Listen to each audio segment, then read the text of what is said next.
Welcome to MK Intel दोस्तों, channel में आपका स्वागत है। आज फिर हमारे लेवल्स ने बहुत ही शानदार काम करा। आशा करता हूं आपने खूब अच्छे से पैसा बनाया होगा। जैसा कहा था बिल्कुल वैसा ही हुआ, दोनों तरफ का मूव आया और ऊपर में मैंने बताया था 33,600 एक रेजिस्टेंस है तो 658 से नीचे घूम गया और 33,200 बताया था सपोर्ट है तो 33,180 से सपोर्ट ले ली है बैंक निफ्टी ने। और निफ्टी में बताया था 15,850, जो कि मैं कई दिन से रोजाना बता रहा हूं कि एक स्ट्रॉन्ग रेजिस्टेंस है जिसे पार करने के लिए खूब पैसे लगेंगे और वो हो नहीं पा रहा है। वहीं से वापस नीचे घूम गया निफ्टी और बताया था 700 एक अच्छी सपोर्ट है तो इसने 690 का लगभग लो मारा है और वहीं से सपोर्ट ले लिया। हालांकि आखिर में जो सेल ऑफ आया है वो काफी सीधे सेल ऑफ है, जिसका मतलब यह है कि कल भी सेलिंग का प्रेशर बना रह सकता है। और अभी की ग्लोबल मार्केट्स को अगर देखें तो उसमें भी ये नजर आ रहा है कि कमजोरी ठीक से बनी हुई है।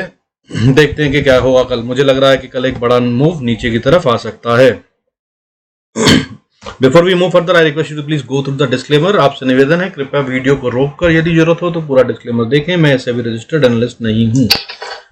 आज की टॉप न्यूज देख लेते हैं। टॉप न्यूज के अंदर में आज पावेल साहब जो यूएस के प्रेसिडेंट हैं उन्होंने कहा है कि process in getting inflation down will involve some pain. कुछ दर्दनाक काम होंगे जो करने पड़ेंगे महंगाई को यदि हमें नियंत्रण में रखना है तो। और रशिया के प्रेसिडेंट ने क्या कहा है, उन्होंने कहा है, कल मैंने आपको एक खबर दी थी जिसके तहत बताया था कि नेटो ने निमंत्रण दिया है फिनलैंड और स्वीडन को कि आइए और नेटो में शामिल हो जाइए। उस पर पुतिन साहब ने बोला है आज के I don't rule out tensions, मैं होने वाली समस्याओं को नजरअंदाज नहीं करता हूं, वो जो उत्पन्न होंगी अगर फिनलैंड और स्वीडन ने नेटो ज्वाइन करा तो। फर्दर उन्होंने कहा है कि there is no use of setting an end date to special military operation in Ukraine, के यूक्रेन में जो फौजी कार्रवाई चल रही है उसका कोई अंतिम दिन मैं निश्चित करना नहीं चाहता हूं। चल रही है और चलती रहेगी। फर्दर आज डेटा आया चाइना के पीएमआई की डेटा में चाइना की मैन्युफैक्चरिंग पीएमआई जो है वो 50.2 पर पाई गई है, जो कि आशा थी कि 50.5 होगी। हालांकि प्रोडक्शन में ज्यादा गिरावट बहुत ज्यादा नहीं है बट फिर भी गिरावट तो है। और हालांकि इनकी जो नॉन मैन्युफैक्चरिंग पीएमआई है वो ज्यादा नुकसानदेह है, उसमें भी उम्मीद की जा रही थी कि 50.5 रहेगी लेकिन वो 54.5 आई है। तो मतलब जो उनको प्रोडक्शन करना था वो बहुत सारी चीजें जो नहीं करी, हालांकि मैन्युफैक्चरिंग में फिर भी ठीक रहे। फर्दर आज रुपए ने नया लो बना दिया है, ऑल टाइम लो 78 रुपए 97 पैसे, यानी कि लगभग 79 रुपीज $1 के बदले में $1 ट्रेड कर रहा है, जो कि अब तक का सबसे निचतम स्तर है रुपए की कीमतों का दुनिया में। फर्दर महाराष्ट्र वाला समस्या को खत्म करते हुए आज अभी ताजा न्यूज आई है कि एकनाथ शिंदे जो हैं वो Eknath Shinde will be the नया chief minister for the Maharashtra. Maharashtra के नए चीफ मिनिस्टर एकनाथ शिंदे होंगे। आज एफआईआई ने क्या करा, आज भी बहुत कुछ नहीं करा। आज उन्होंने सिर्फ 1138 करोड़ की सेलिंग करी। कल उन्होंने 851 करोड़ की सेलिंग करी थी, उसके मुकाबले में आज 300 करोड़ की ज्यादा सेलिंग करी, लेकिन उसके साथ ही डीआईएस ने बाइंग करी और आज फॉर अ चेंज डीआईएस ने सेल ऑफ से ज्यादा बाइंग करी है। उन्होंने आज 1378 करोड़ की बाइंग करी है। इसी के साथ जून का महीना पूरा हो गया और जून के महीने की टोटल सेलिंग जो एफआईआई ने करी है वो हो गई है 58,103 करोड़, 58,103.84 करोड़। और डीआईएस ने जो बाइंग करी है वो टोटल जून के महीने की हो गई है 46,599.23 करोड़। और इसी के साथ सालाना फिगर पहुंच गई है एफआईआई के सेलिंग की 2,83,405, 2,83,400, 5.32 करोड़। और डीआईएस की बाइंग हो गई है उसके अगेंस्ट में 2,31,966.80 करोड़। और इसी के साथ पिछले साल 12 महीने के मुकाबले में अभी इस साल 6 महीने में 3.5 गुना करीब सेल ऑफ कर चुके हैं एफआईआई, जो पहले आज तक कभी भी नहीं हुआ इंडियन स्टॉक मार्केट में। बहुत सारे नए रिकॉर्ड बन रहे हैं इंडियन स्टॉक मार्केट में जो पहले कभी नहीं हुए। तो आइए आप देख लेते हैं आज निफ्टी में हुआ क्या। तो आज निफ्टी में जो हुआ साहब देखिए, आज सेक्टर्स जो बढ़ रहे थे वो थे energy sector, bank sector, financial services sector. Bank, financial sector और एनर्जी ने टू एन एक्सटेंट सपोर्ट करते हुए निफ्टी को गिरने से काफी बचाया। और उसमें एक बहुत बड़ा कंट्रीब्यूशन रिलायंस जो खुद ही एक सेक्टर के बराबर है उसने भी एक अच्छा कंट्रीब्यूशन दिया ना गिरकर। तो रिलायंस आज बंद हुआ है 0.6% बढ़कर और आईसीआईसीआई बैंक आज बढ़ा है 0.63%, एचडीएफसी बैंक बढ़ा है 0.3%, एसबीआई बैंक जो है स्टेट बैंक ऑफ इंडिया वो बढ़ा है आज 1.48%। ये मेन कंट्रीब्यूटर्स हैं निफ्टी की वैल्यूएशन में। इनके बढ़ने की वजह से आज निफ्टी नहीं गिरा। वहीं पे जो गिराने वाले शेयर थे वो थे इन्फोसिस 0.09%, ये भी ना के बराबर गिरा तो इसलिए बच गए। अगर ये भी थोड़ा गिर जाता तो काफी नुकसान दे सकता था। मारुति 0.45%, टीसीएस 0.71%, बजाज ऑटो गिरा है आज बड़ा वाला 4.16%, आईआरसीटीसी गिरा है 4.15%। इसके अलावा जो दूसरे शेयर थे जो परसेंटेज में गिरे तो ज्यादा है, हालांकि निफ्टी वैल्यूएशन में कम कंट्रीब्यूट करते हैं, वो थे बढ़ने वाले शेयरों में श्रीराम ट्रांसपोर्ट बढ़ा है 4.68%, 4.68%, आरईसी बढ़ा 3.13%, इंडस टावर बढ़ा आज 3.06%, एचडीएफसी एएमसी काफी दिन से गिर रहा था आज बढ़ा 2.72%, एमसीएक्स इंडिया 2.63%, यूनाइटेड स्पिरिट्स 1.88% और उसके अलावा एक्सिस बैंक, एचडीएफसी लाइफ भी बढ़े और काफी सारे शेयर बढ़ने वालों में थे। हालांकि गिरने वाले शेयरों में जो इंपॉर्टेंट शेयर थे जो बड़े वाले गिरे हैं वो डेल्टा कॉर्प 7.96% का फॉल, आईआरसीटीसी में आज 4.15% का फॉल आया, बिरला सॉफ्ट में 4.77% का फॉल आया, सिप्ला में 3.21% का फॉल आया, स्ट्राइड फार्मा में 4.75% का फॉल आया, आइशर मोटर्स में 3.20% का फॉल आया, बीपीसीएल में 2.53% का फॉल आया। ये सारे शेयरों ने कंट्रीब्यूट कर लगभग आज निफ्टी को बैलेंस ऑफ कर दिया, न ज्यादा गिरने दिया न बढ़ने दिया। निफ्टी आज 18 पॉइंट लगभग बंद हुआ है नीचे 0.12% के फॉल के साथ।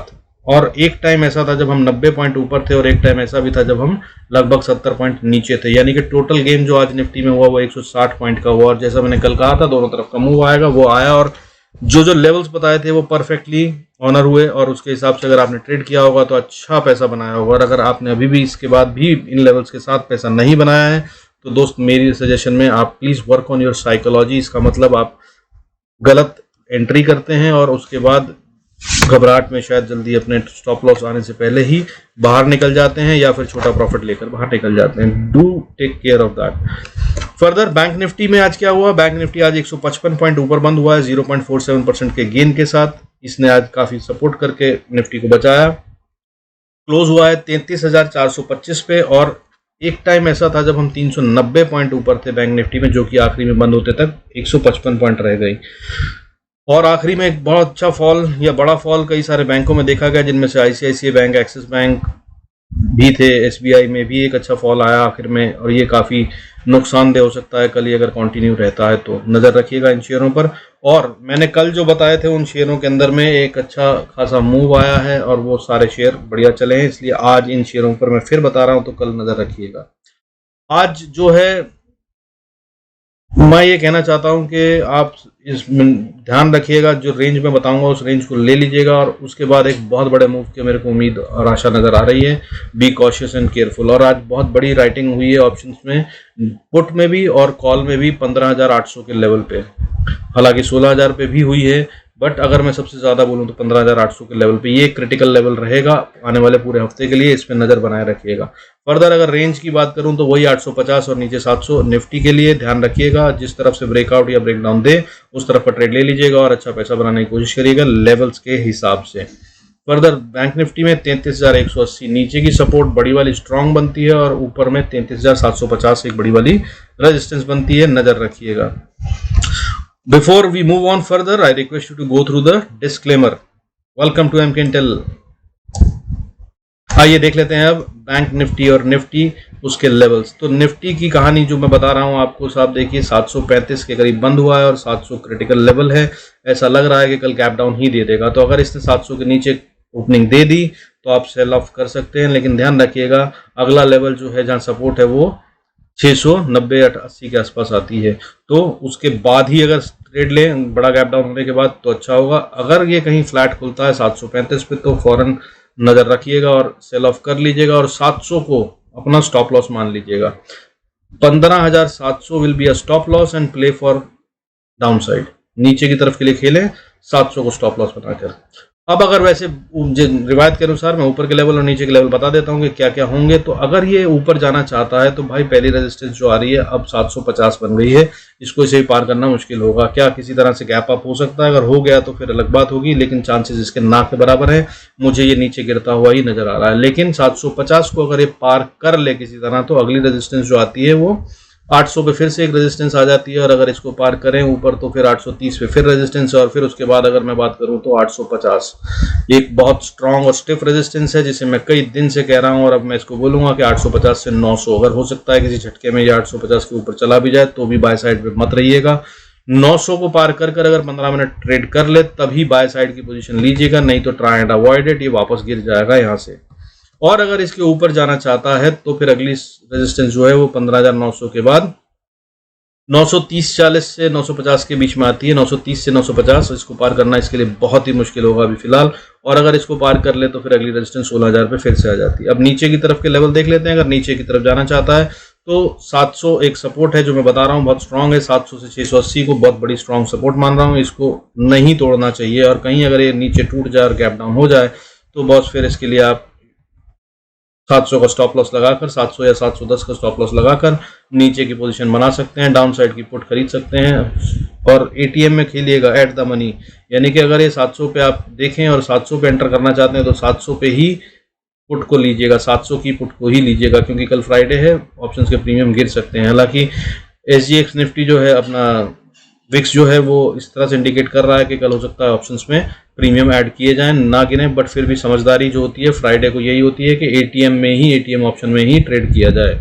तो अगर ये 700 को तोड़ के नीचे जाना चाहता है और उसके बाद नीचे को चलता है तो अगली सपोर्ट जो उसको मिल सकती है वो 620 के आसपास मिल सकती है, और अगर उसको तोड़ देता है तो फिर अगली सपोर्ट 540-45 पे मिलती है और आप उसके लिए खेल सकते हैं। और अगर इसको तोड़ दिया तो फिर अगली सपोर्ट 15,440 पे आती है। 440 एक क्रिटिकल सपोर्ट बन जाती है। कल तो कम से कम इसे नहीं तोड़ना चाहिए, पर जैसे ग्लोबल संकेत और बाकी सब दिख रहा है तो अगर कहीं ये गैप डाउन कर उसके बाद नीचे की तरफ जाए और ये तोड़ दे तो फिर आप एक पोजिशनल ट्रेड भी ले सकते हैं, जिसके तहत में मेरे हिसाब से फिर 370 तक तो जा ही रहा है। और अगर वो भी बहुत छोटी सपोर्ट है, वहां पर सपोर्ट पे रुकेगा नहीं है, पर हो सकता है कि वहां पे एक छोटा सा बाउंस लेकर 1-2 घंटा बिताकर फिर नीचे जाए तो अगली सपोर्ट जो आएगी फिर वो असली वाली वो 15,250 के आसपास, 15,250 से 200 के बीच में आती है। और इसे नहीं तोड़ना चाहिए। अगर इसको तोड़ दिया तो फिर यकीन रखिए कि हम अगली बार नया लो बनाने जा रहे हैं और हम बहुत नीचे जाएंगे। तो इन लेवल्स को नोट करके ट्रेड कीजिएगा। आइए बैंक निफ्टी देख लेते हैं। बैंक निफ्टी में अगर हम बात करें तो बैंक निफ्टी अगर ऊपर जाना चाहता है तो 33,360 से ऊपर जाते हुए उसको पहली रेजिस्टेंस जो फेस करनी होगी वो 540 के आसपास आएगी।